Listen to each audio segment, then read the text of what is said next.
Hey, thanks for stopping by Minnesota Black Robe Regiment. As always, subscribe if you're not already, and then check out the bell icon down there. Make sure you're getting notifications when the content comes out. Like, comment, and share. What are we going to be talking about today? Well, I'm taking a risk here, friends, because I'm disappointed.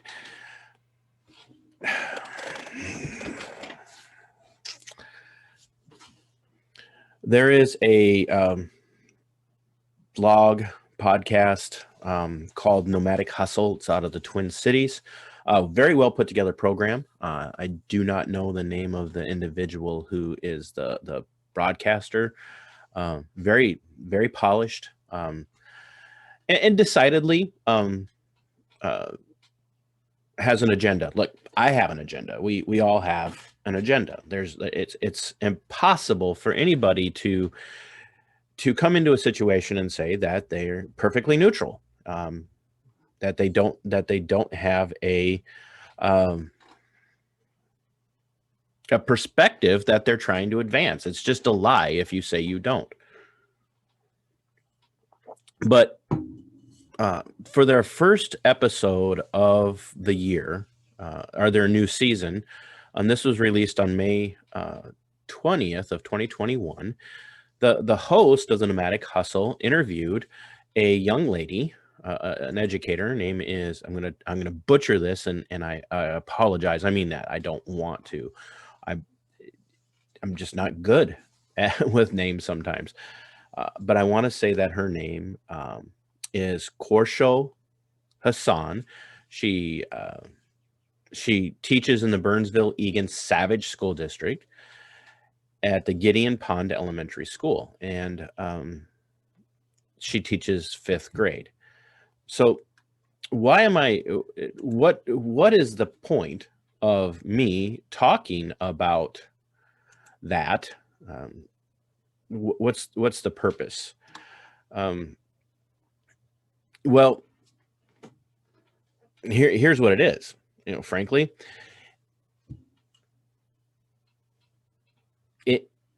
there I don't even know how to say this, right?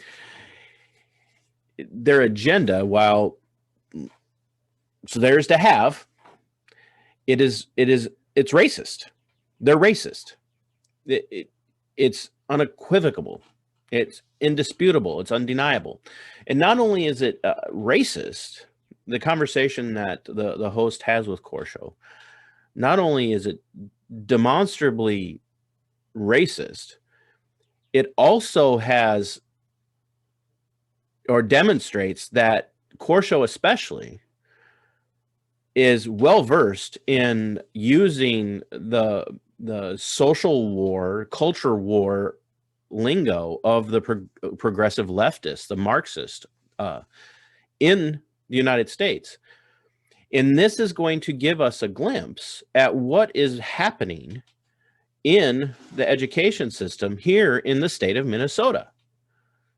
So what we're going to do is we're going to watch and we're going to listen to Qoorsho interact with the host of the Nomadic Hustle.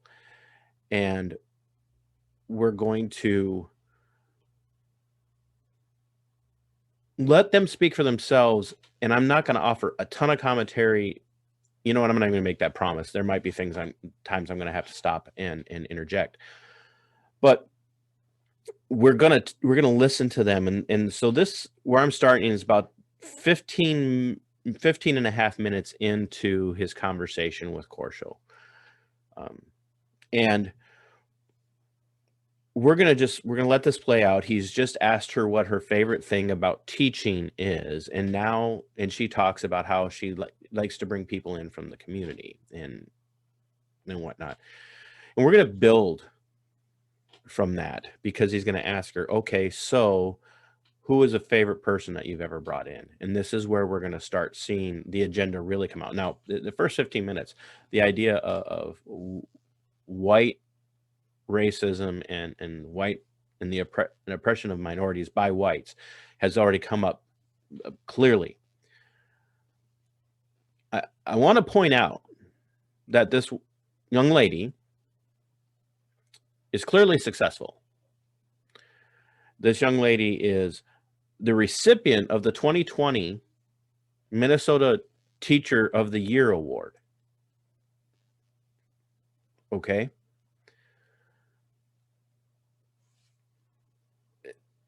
So what we have to ask ourselves is, if the claims that they make in the first 15 minutes and then going forward are true, if these things are demonstrably true, objectively true,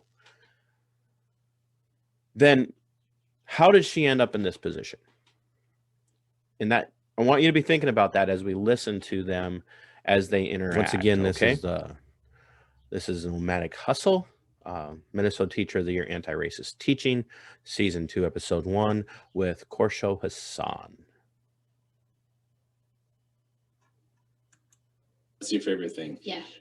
Follow-up question. Who was your favorite person that you brought into the classroom? You're going to get me in trouble. Yeah, I mean, I'm going to have to get you in trouble on this one. So who, if you had to pick one person without making everyone else, feel bad about it? You're going to get me in trouble. So there's this police officer in Columbus. His name is Ahmed, and he was also a part of the Community in Between project. I had asked him to come to my classroom and talk to my scholars about his role as a deputy then. Talk to her scholars. Okay.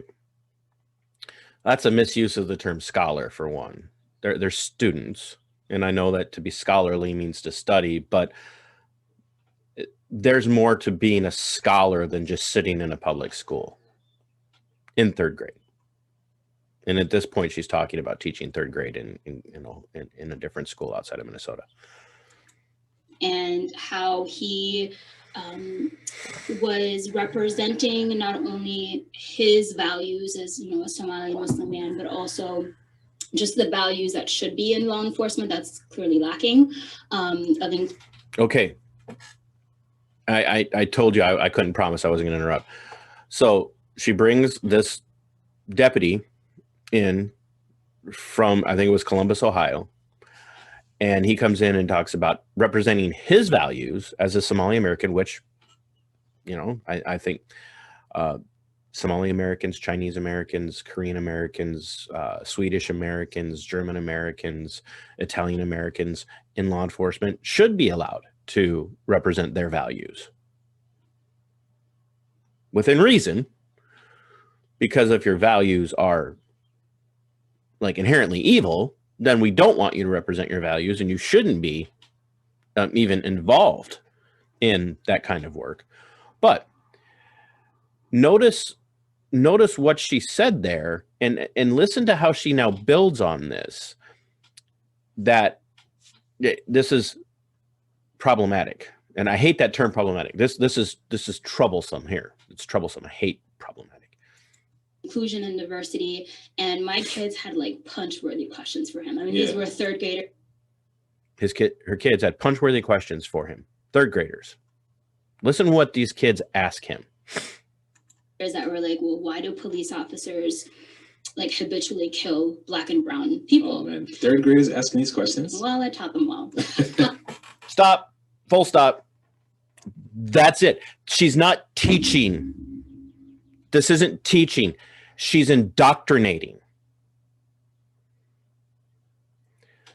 Statistically, and if you don't believe me, get off of Google, get off of Yahoo, if anybody ever uses Yahoo search anymore, get off of your mainstream search engines and dig down into actual statistical work. And you will see that law enforcement across the United States does not target Black and brown people at a higher rate. Period. It's not true. It's demonstrably untrue.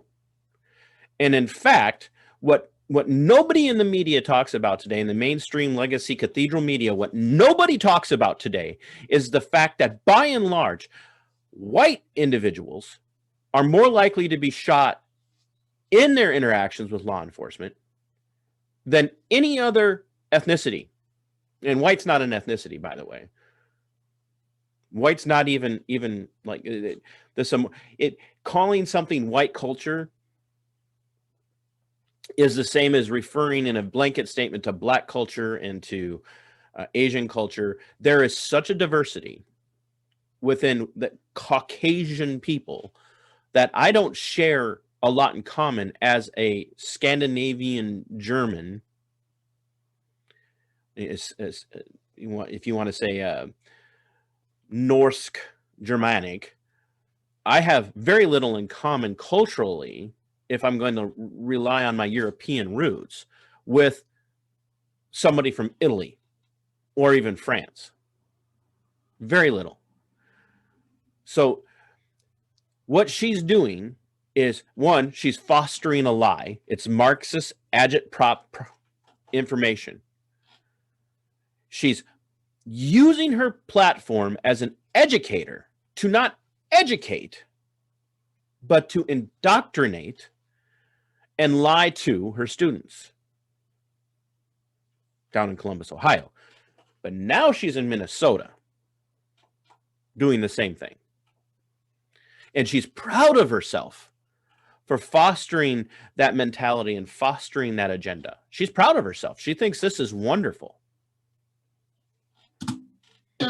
And he took it in stride, and I really appreciated how he was vulnerable with them. And I think kids need that. You know, one of the best things about teaching is, like, I normalize that adults aren't perfect. Like, we are all imperfect. We're still figuring it out. And at that point, he could have gotten defensive and annoyed, but it was a really rich conversation, and it happened probably 5-6 years ago. I don't know. It was a while, and I still remember that moment because I saw how much it impacted my students. This year is 2020. I mean, it's 2021 now, but the last 12 still feels like 2020. We haven't transitioned yet. The last 12 months, I mean, to say that it's been challenging is an understatement. My daughter is 5. She started kindergarten. Obviously, in 2020, she didn't go to school on the first day of school, right? Everybody went online. And on your end, on the Zoom side, right? What's going on teaching in 2020? How was it for the students? And what's the experience been like for you as a teacher during this pandemic? I often feel like I'm building a plane that is in midair. Every single day, I feel like that. It's a weird time in that, we have this moment to transform and innovate education. It's been kind of a very stagnant system for the past 200 years. Again, historically and demonstrably untrue. If we're going to be doing, as I'm researching my series on Saul Alinsky, I don't want to call it too much research. I've been looking into Alinsky for so long that I just basically pick a topic and do a video on it. But so anyway, what she just said is that education in the United States has been stagnant for the last 200 years. Not true. Not true at all. And here's what I mean. We're going to be talking about the founder of modern American government education, John Dewey. All right. He is considered the father of modern education. And John Dewey, his theories and his principles did not start to take root into the United States education system until late. Oh, gosh, I don't want to put a date on it right now because I can't remember exactly when it started to take place. But what I'm going to point out is Dewey was a Marxist. He was an avowed Marxist. He flat out said that his entire goal with rewriting the education system, and I'm paraphrasing this, and we'll look into this more in a different video. Dewey's entire goal with the public education, government indoctrination education system was to remove the influence of the church and the family from the students so that the students are educated to think the way the state wants them to think. And in his Marxism, he was not just an economic Marxist, he was also a social Marxist. And one of his reasons for coming up with the system was to inculcate social Marxism into the school system so that students grew up understanding that the only way for them to have what everybody else had was to tear everybody else down.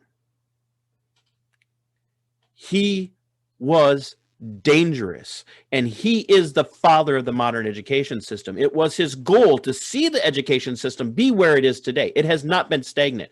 This has been a long, as Gramsci referred to it in his writings from prison, the long, slow trudge through the institutions. Dewey understood that ahead of Gramsci. He understood that, and the Gramscian theorists, the Gramscian Marxists, have adopted and adapted Dewey's process and Dewey's system and inculcated the school systems, the government education system, with that philosophy. It's a theological worldview, is what it is. It's theological. And she's claiming wrongly that it's been like this for 200 years. It's not. It's not. It has not been. Has not been. There was a time, and there are strong Black men and women who are thinkers, who have not bought into the we're still oppressed narrative, who will tell you that historically, when Black communities were allowed to manage themselves before forced integration, and many Black people despise the forced integration system, told you that their students were doing better even 50 years ago, 60 years ago, than they are now. The system is not, the education system is not inherently racist, but we're going to get to hear Qoorsho's thoughts on this in a minute. And I think 2020 illuminated for a lot of white educators what was already there, like why the inequities exist, why students of color are failing these, high stake tests, when in reality the education system is failing them. And for me personally, I realized that worksheets weren't going to cut it. I needed to have a way to interact with my students, to build a community online. And, this school year I have done hybrid. So we started off the year with hybrid, then we moved into distance, and now we're back into full in-person learning. And through every single transition, what I've kept in mind, even though it was incredibly stressful and just chaotic, I kept in mind like my why, and that's my students and really meeting their needs. So like I can't teach a child until all of their basic needs are met. Do they have food at home? Do they have access to a hotspot and internet? Do they have an adult, and or can I check in on them every day to make sure that they're safe? Okay. This is communitarianism. Listen to what she's saying. This is communitarianism. But it's communitarianism based almost exclusively on ethnicity, on skin pigmentation. And how do I say that? Because she's already talked about how white educators have realized some things that have been prevalent for a very long time. So it's really just the stupid white teachers who haven't known this. Others have known it. Okay. But here's the other problem. It's communitarianism because I can't properly educate your student until I can make sure that they have everything they need. That's not your job, kiddo. It's not your job. It is not your responsibility as a teacher to make sure that my child or anybody else's child has everything they need. And if the only way you can educate is to ensure that everybody has everything that they need, and I'm not saying we should let kids starve, and I'm not saying that we should let kids live in rundown, dilapidated projects or housing developments or anything like that. What I'm saying is it is not the responsibility of the education system to provide that. And here's why. The education system is the government. It's the government. The government's role is not to provide those things. She's insisting that it is. And she's a representative of the government. That's what she said. I can't do this until I make sure. Oh, I keep hitting the mic. I can't do this until I make sure. That's a problem. That's very troubling. And all of that needs to be in place before I can teach them. Okay. You said white teachers are just now realizing what's been going on. Yes. Can you elaborate on that? What are they realizing?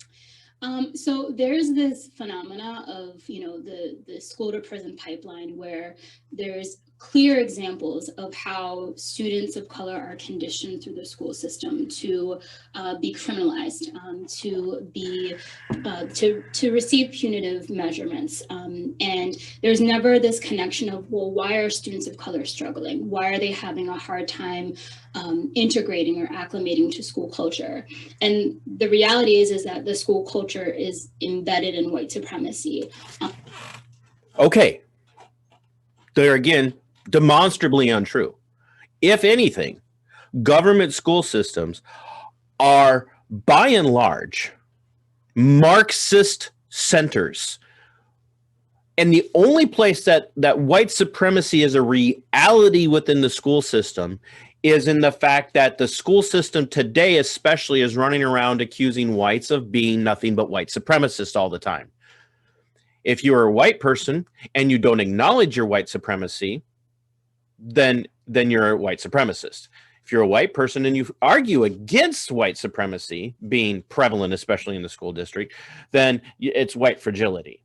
So no matter what position a white person would take, it's going to come back to, well, it's white privilege, it's white supremacy, it's white fragility, or it's a combination of all those things. And the more you argue it against it, the more it's true, and you're probably a Nazi. Okay?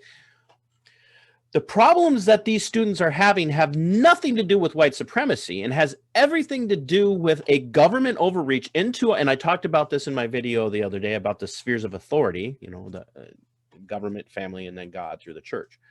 God through the church being primary in Christian ideological perspectives.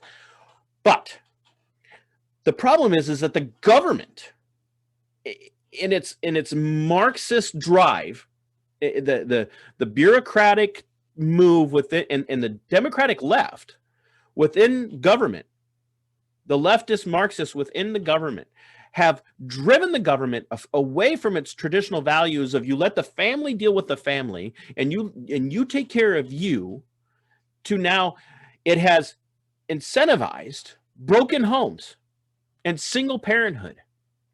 And that is why students of every ethnicity, white, black, Asian, and Hispanic, and natives, are all suffering. They're all suffering in every ethnicity. Just like there are in some cultures, or not in some cultures, but there are people within every ethnicity who are excelling. And they are successful. And their students or the children of these people are also successful. So it's the job of the schools to make sure the students have everything they need before we can start to educate. And then we have to recognize now, and we have to fight, because remember, she's anti-racist. It's not enough to not be racist. You have to be anti-racist. And then that means you can be anti-anybody who you claim is a racist. And so all she has to do is make the accusation, and then anybody who comes at this and says, no, this isn't true, is then the racist, and now she can attack them. That's this young lady right here is who won the 2020 Teacher of the Year Award in Minnesota. And this is who is indoctrinating, not educating, indoctrinating children in the state of Minnesota. And she's a role model for other teachers. Because when you get picked to be Teacher of the Year, that means you're a role model to other teachers. And she got picked to be Teacher of the Year because of her positions. We'll let her go on. And the system is really teachers, like white teachers. They're the ones that are majority in the classroom, upholding, white supremacy. And making sure that, they are the gatekeepers, whether they. So listen to that. It's an assertion. There's no evidence offered. There's no proof. She doesn't give an example here. And the one example she gives is nonsensical. She offers no examples. She offers no proof. She asserts it. Therefore it's true because she said it. Because in postmodern culture, in Marxist culture, my lived experience is all that matters. So if I assert something, you have to believe it. It falls into the line with the believe all women, #MeToo movement.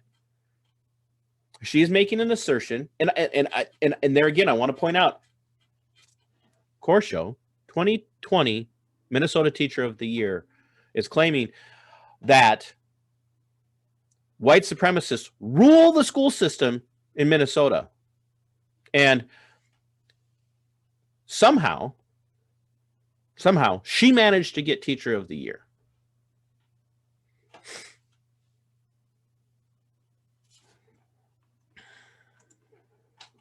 Realize it or not. Like, you can say, oh, I wasn't aware that this student of color was facing food insecurity. Well, didn't you realize that he was eating all day? Like, why did you police him in the classroom to eat when he clearly is hungry and showing you that there's a reason why? And so I think COVID did this, kind of a. So here's the ridiculousness of this. The classroom is not a place for people to do whatever they want. Now, should a student who's being abused be ignored by a teacher? Absolutely not. Shouldn't be. But the student needs to understand that the classroom is a place of order. It should be. It should be a place of order. Why? Because the person who acts up the most ends up getting the most attention, which detracts from all the other students. So you may have students in that room who really want to learn. And so you have to have some semblance of order. You have to have some semblance of control.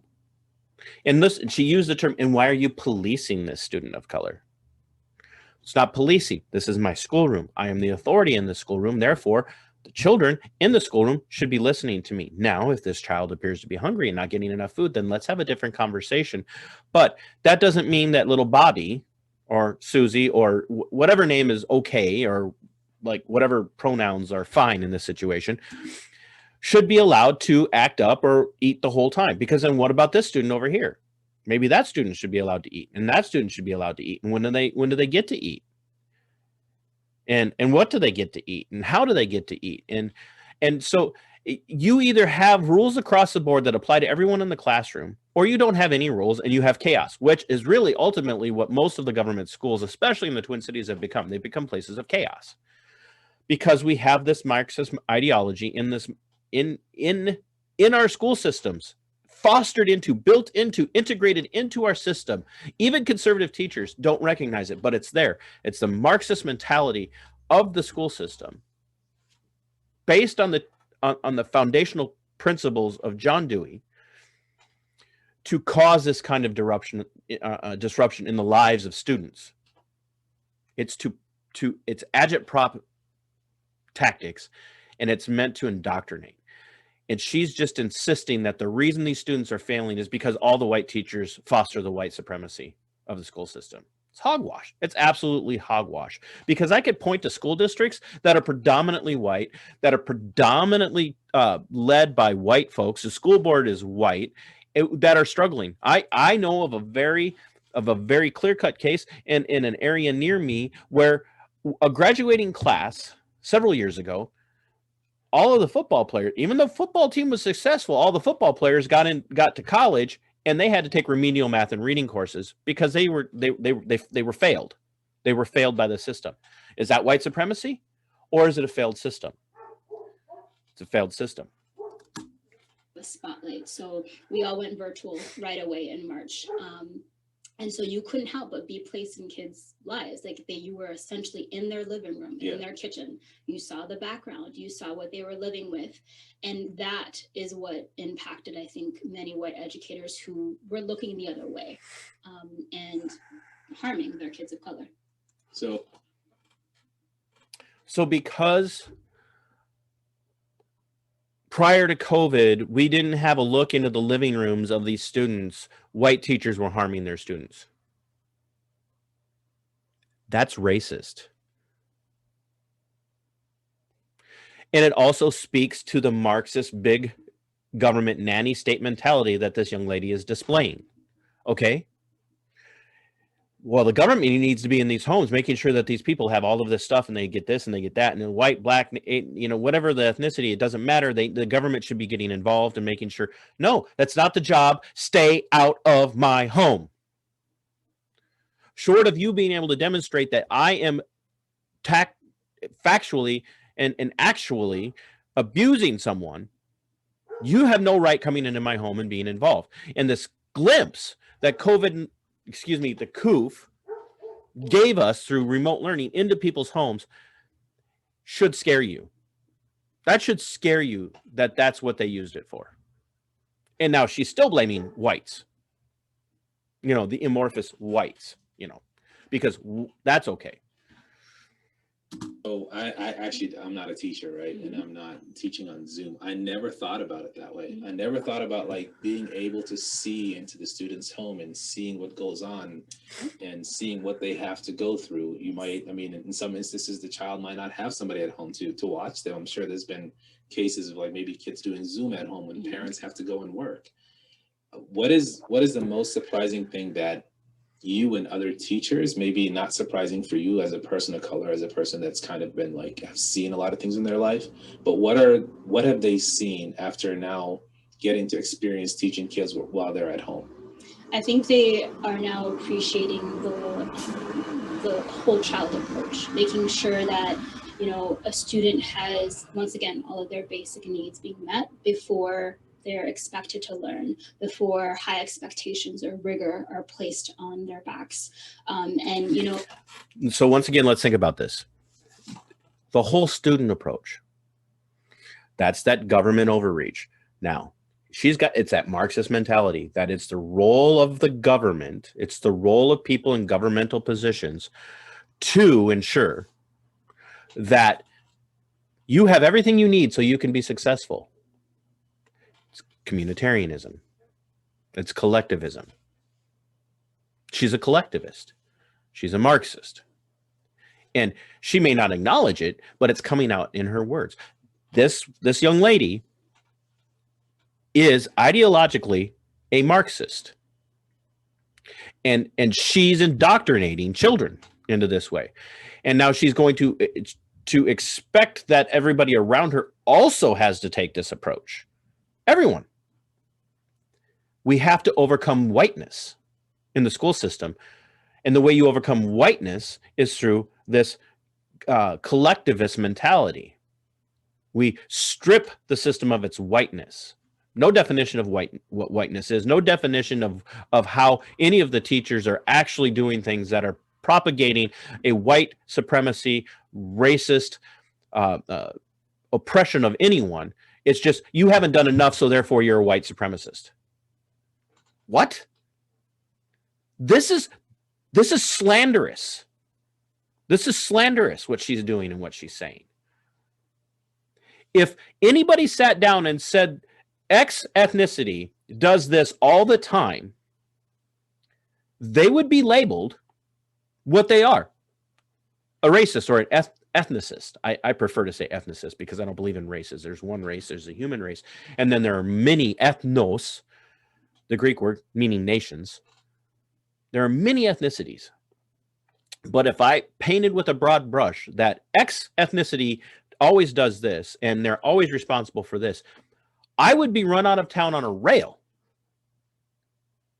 I would be canceled because, oh, you're a racist. What she's doing is not anti-racism. It is racism. And this is happening in the Minnesota school districts. And not only is it happening, it's being endorsed and rewarded. What's interesting is that there's been like this backpack like analogy where students teachers are aware that students come into school with sometimes heavier backpacks than the others, but there was never a conversation about, well, how do you make sure that you're equitably treating that child well? How do you make sure that they are getting what they need versus a white student who doesn't have a heavy backpack? Okay, this analogy, the backpack, in other words, you're bringing luggage, you're bringing baggage in. White kids don't have baggage.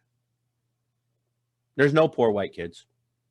There's no white kids who are living in abusive homes.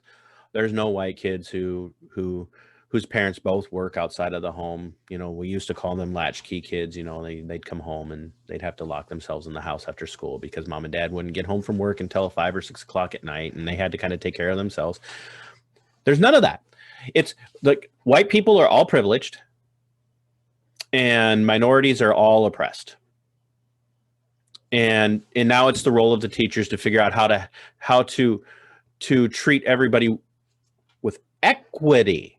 Now, we're going to do a video talking about the difference between equality and equity, and why equity is evil, okay? Because it's impossible, and it's a standard that's meant to destroy. But not talking about equality, we're talking about equity. And how are you going to teach people with equity? And there again, who are the bad guys in this situation? White teachers, white supremacist teachers. Even if they don't know it, they're white supremacists. And I think the issue with teaching at times can be, let's be fair. Let's make sure that every child gets the same thing.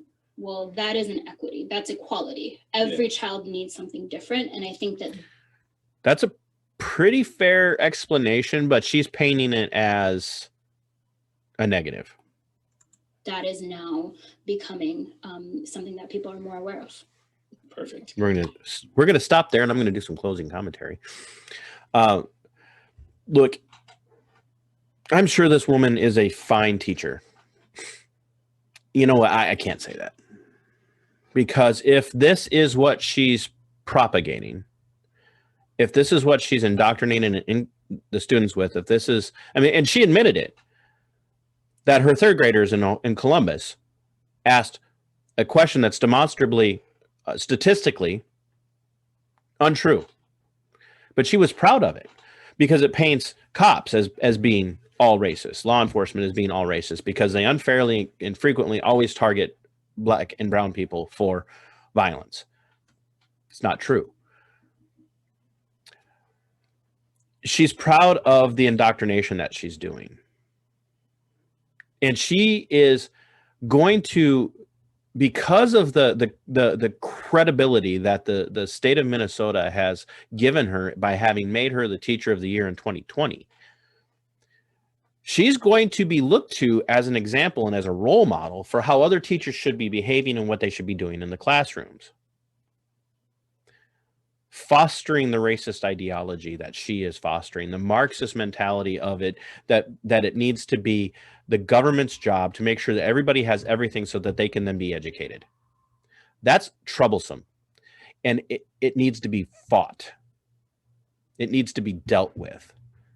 This young lady is dangerous. She's dangerous. But she's going to get a pass because she's saying the culturally proper things right now. That whites are evil. And even if they don't know they're racist, they're racist. Even if they don't know they're white supremacists, they're white supremacists. And then if you push back on that, then it's your white fragility and you need to do the work. That's what she's saying. That's what she's getting at. She accused all of her white colleagues of being white supremacists and fostering a white supremacist system. Once again, as I've already said in this video and others, if anybody else painted with that broad of a brush, they would be labeled a racist. That's ethnic hatred. And it doesn't have any place in education at all. None. Like, should we not teach about the things that have happened to Black people in the United States throughout the history of the United States? Absolutely not. We need to be transparent and talk about the oppression of minorities that has happened in the US. But we also need to be talking about what can be changed in our culture today so that every person has an equal opportunity to pursue what the Constitution has enshrined, which is those liberties that allow us to pursue happiness, to pursue greatness on an individual basis, not as a collectivist or communitarian.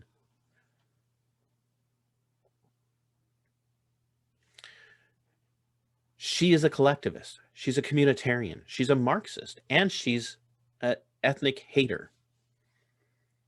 And I'm supposed to believe that she can sit here in a public interview and accuse all of her white colleagues in the education system in the state of Minnesota, and maybe just in her school district, just her little school district, of being complicit in white supremacy. And I'm supposed to believe she's going to treat white students fairly? I'm supposed to believe that, because I don't believe that with what she just said. I don't believe that. I do not believe for a minute that she can. And there again, maybe she does.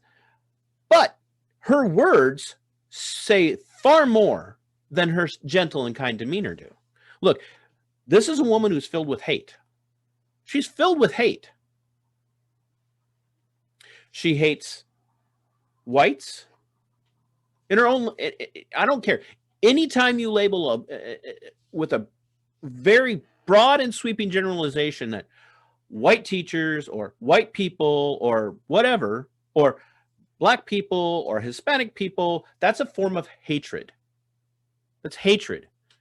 It's a prejudicial statement that's looking at somebody based on their ethnicity, on the pigmentation of their skin, and labeling them something when you have no idea if it's true. It's got no place in the human condition. It has no place in our republic. None. It's propaganda. And I don't believe that she can be fair. But she's lauded for it. She's applauded for it. She's advanced because of it. She's given a place on a platform to speak that no one else is ever going to get, because she's saying all of the right things, and it's protected.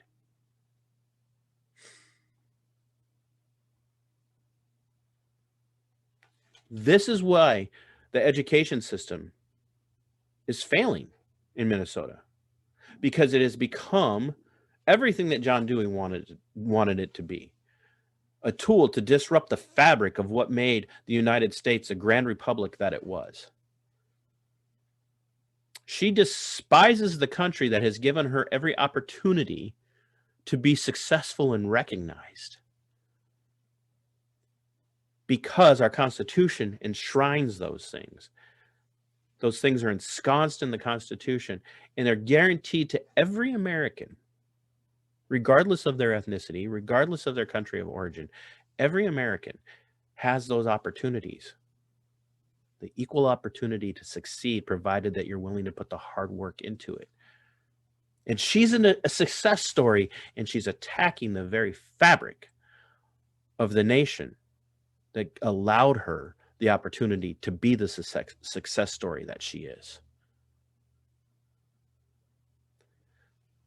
It's reminiscent of the pictures you see of the guy sitting on a limb of a tree with a saw, sitting on the outside of the saw as he's sawing away at the tree limb closest to the tree, knowing you're watching going, you're going to fall, bro.